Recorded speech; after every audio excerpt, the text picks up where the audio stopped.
The story of creation. In the beginning, God created the heavens and the earth. Before this, there was nothing. No light, no shape, no time, no life.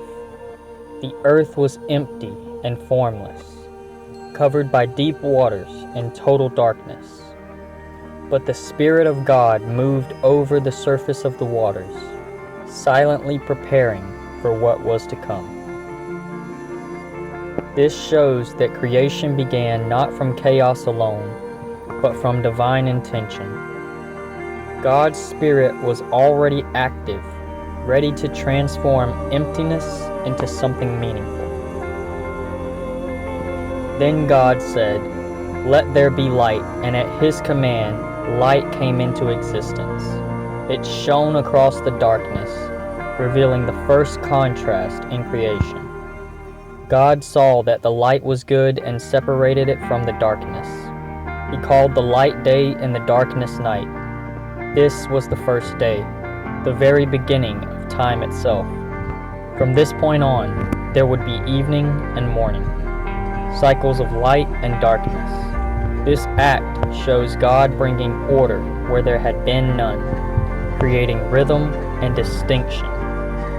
It also reveals a truth that physical and moral order both begin with separation. Light from dark, good from evil, clarity from confusion. Next, God said, "Let there be a firmament in the midst of the waters, to separate the waters from the waters." And so God made the firmament and divided the waters that were below from those above it. He called the firmament heaven. This was the second day. Literally, this firmament is what we know as the sky, God forming the atmosphere that divides the oceans from the clouds. In doing so, He introduced structure into creation, defining boundaries and layers that make the world livable. It teaches that order, not chaos, is the foundation of life. Then God said, "Let the waters under the heavens be gathered into one place, and let the dry land appear." And it was so. God called the dry land earth, and the gathered waters He called seas. He saw that it was good. Then He said, "Let the earth bring forth vegetation, plants that produce seed, and fruit trees that bear fruit, with seed inside them, each according to its kind." The earth brought forth grass, herbs, and trees, each able to reproduce its own kind. God saw that it was good, and there was evening and morning, the third day. Here God gave form and fertility to the planet. He made the land stable, the seas contained, and the vegetation self-sustaining. Everything was built to continue on its own. Plants carrying the potential for future life with their seeds. This shows God's wisdom in creating a world capable of renewal and growth. Then God said, "Let there be lights in the firmament of heaven to separate the day from the night, and to mark seasons, days, and years." God made two great lights, the greater light the sun to govern the day, and the lesser light the moon to govern the night. He also made the stars. God set them in the sky to give light to the earth, to rule the day and the night, and to separate light from darkness. He saw that it was good. Evening and morning marked the fourth day.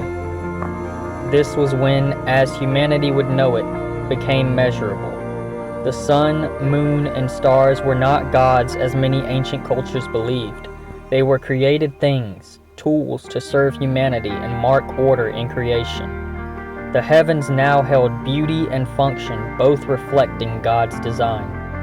Then God said, "Let the waters swarm with living creatures, and let birds fly above earth across the sky."